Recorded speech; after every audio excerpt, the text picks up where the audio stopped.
NIMS academy YouTube च्यानलमा हजुरलाई स्वागत गर्न चाहन्छु। आज हामी यस ट्युटोरियलमा हामी हेर्नेछौँ एडोब फोटोसमा कसरी एउटा सानो खालको 2x3 साइजको ब्यानर डिजाइन गर्न सकिन्छ। 2x3 को ब्यानर साइज डिजाइन गर्न सकिन्छ। यदि तपाईहरुलाई आवश्यक परेछ र तपाईहरुले डिजाइन गर्नु खोजिराख्नु भएको छ आफैले भने यो ट्युटोरियल तपाईको लागि उपयोगी हुनेछ। साथसाथै यो डिजाइन गरेपछि तपाईको केही कन्सेप्ट पनि क्रिएट हुनेछ। निम्स एकाडेमी युट्युब च्यानलमा विभिन्न खालको ग्राफिक डिजाइनिङ प्लस प्रोग्रामिङको ट्युटोरियलहरु म लिएर आउने नै गर्छु। कृपया यो च्यानलमा नयाँ हुनुहुन्छ भने निम्स एकाडेमी युट्युब च्यानललाई सब्स्क्राइब गरेर सपोर्ट गर्न चाहिँ नभुल्नु होला। ल अब लागौँ पछि भिडियोतर्फ। सुरुमा हामीले नयाँ डकुमेन्ट क्रिएट गर्नुपर्छ। थाहा छ यो भनेको हाम्रो रास्टर ग्राफिक्स हो। रास्टर ग्राफिक्स भए तापनि हामीले केही हदसम्म प्रिन्ट डिजाइन गर्न सक्छौं यसमा। नत्र तपाईले इलिस्ट्रेटर आउँछ भने त्यसमा पनि गर्न सक्नुहुन्छ।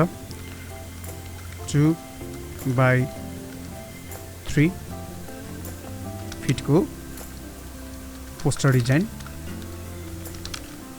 तपाईको लागि केको लागि गर्नु हुँदैछ। तपाईको आफ्नो हुन सक्छ, आफ्नो बिजनेस हुन सक्छ, केही हुन सक्छ, पार्लर हुन सक्छ, त्यसको लागि डिजाइन गर्न सक्नुहुन्छ। यहाँ म दिन्छु इन्चेसमा भने अब यहाँबाट टु विड्थ चाहियो हामीलाई।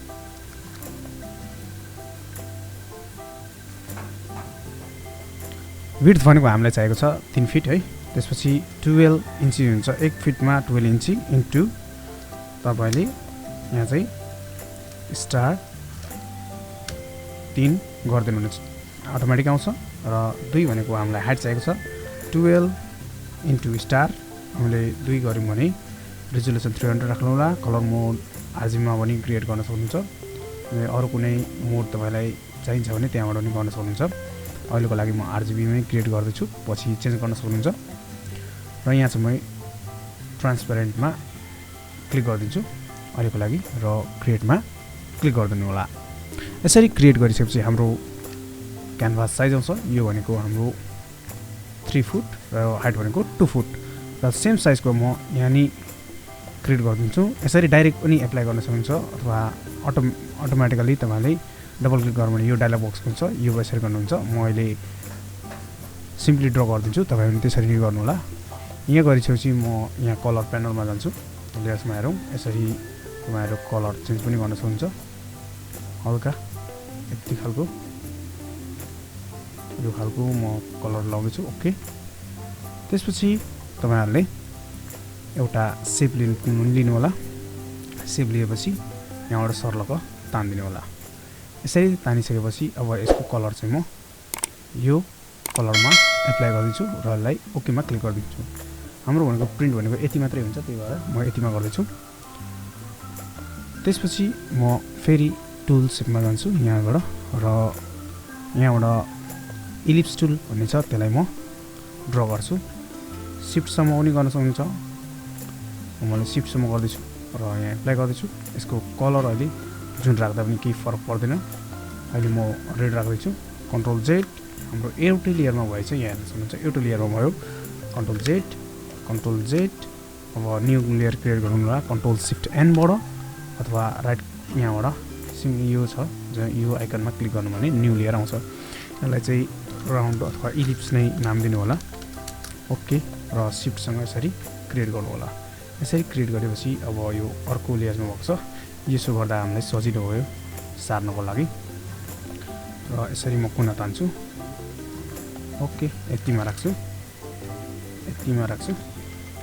र यहाँ इन्टर बटन थिचिदिन्छु र एफेक्ट्समा जान्छु। यहाँबाट स्ट्रोक भन्ने छ, यो एप्लाई गरिदिन्छु।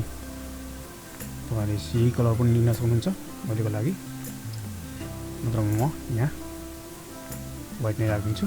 र रिजोल्युसन यो भनेको साइज कतिमा चाहिएको छ त्यतिमा राखिदिनु होला। ओकेमा क्रिएट गर्नु होला। अब हामीले अर्को कुरामा ध्यान दिनुपर्छ।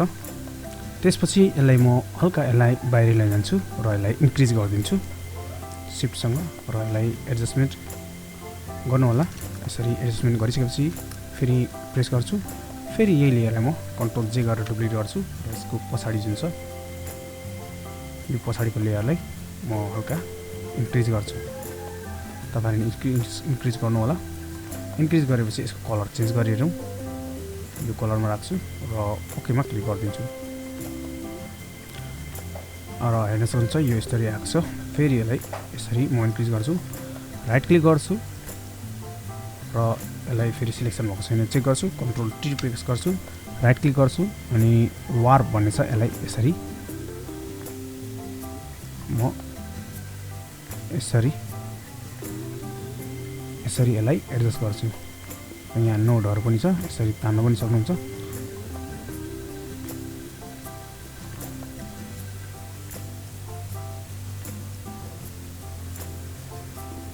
कतिसम्म तपाईलाई ठीक लाग्छ त्यतिसम्म यसलाई एडजस्ट गर्नु होला। ओके,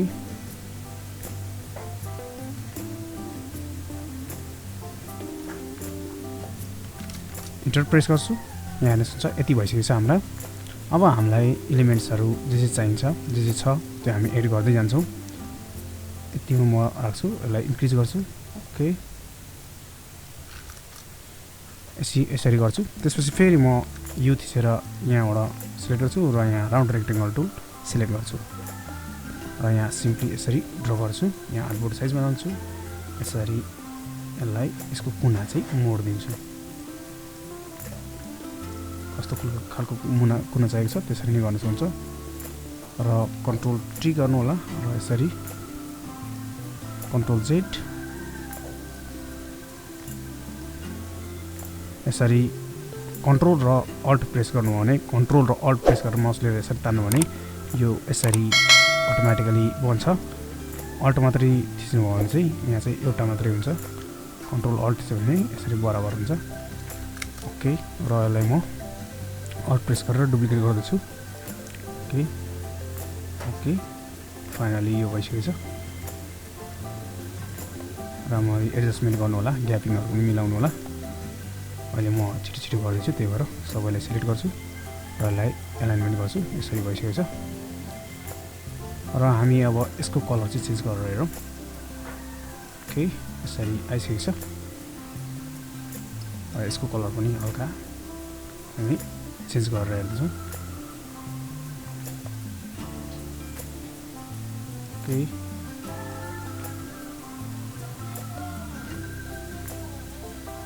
ओके, यो कलरमा राख्दैछु। ओके, र यहाँ चाहिँ टाइप टुल लिन्छु। टाइप टुल लिएर यहाँ सिम्पली यहाँ क्लिक गर्छु र यहाँ तपाईको कम्पनीको नाम, आफ्नो कुन तपाईको बिजनेस छ त्यो बिजनेसको नाम लेखिदिनु होला। अहिलेको लागि म यो फन्ट सिलेक्ट गर्छु र आरती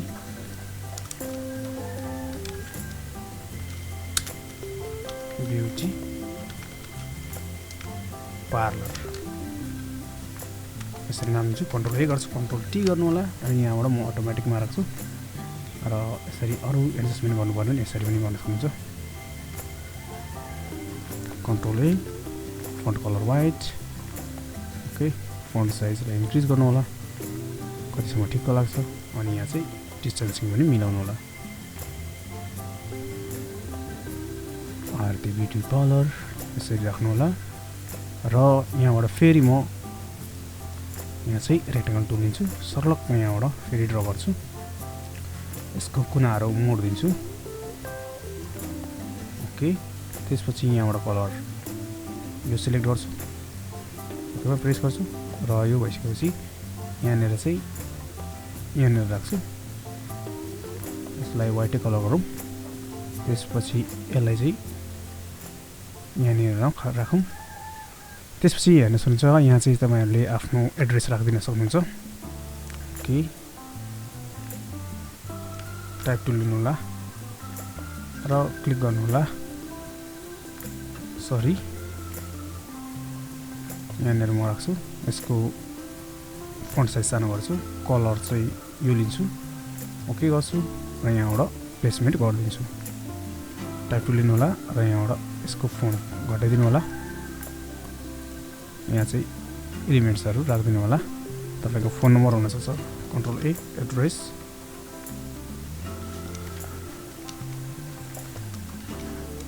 control A,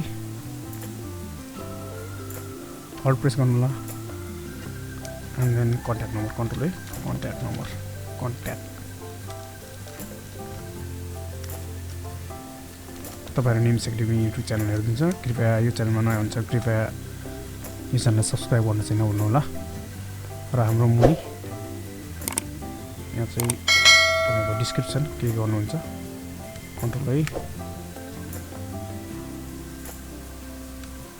A font color white okay यहाँ डिस्क्रिप्सन राख्दिन सक्नुहुन्छ and last but not least हामी चाहिँ यहाँ फोटोहरु इमेजहरु राख्छौं then the our final design will be ready adjustment पनि गरिदिनु होला यहाँ पनि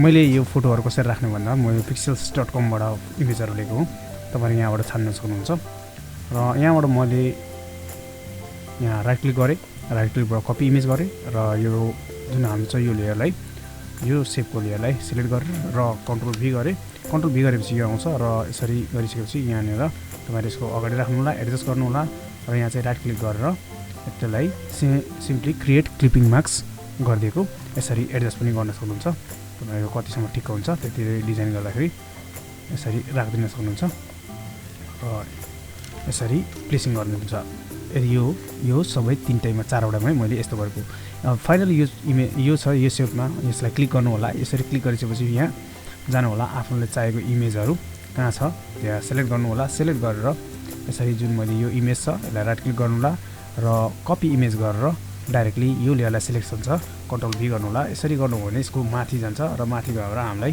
क्रिएट क्लिपिङ मार्क्स गर्न सजिलो हुन्छ यसरी यहाँ राखेर जुन हाम्रो यो माथि लेयरमा आएको छ त्यही भएर यसरी क्रिएट क्लिपिङ मार्क्स गर्नु भने यसरी तपाईलाई एडजस्ट गर्न सजिलो हुन्छ त्यही भएर हामीले यसले सुरुमा चाहिँ सिलेक्ट गर्नु पर्यो म हैन हाम्रो लेयर चाहिँ एउटालाई गर्नुपर्ने हुन्छ सुरुमा यसलाई गरौँ दुईटालाई राइट क्लिक गरौँ right click convert smart object यसरी एउटा भइसकेको छ त्यसपछि हामी अरूलाई पनि त्यसरी नै कन्भर्ट स्मार्ट अब्जेक्ट एउटालाई गरौँ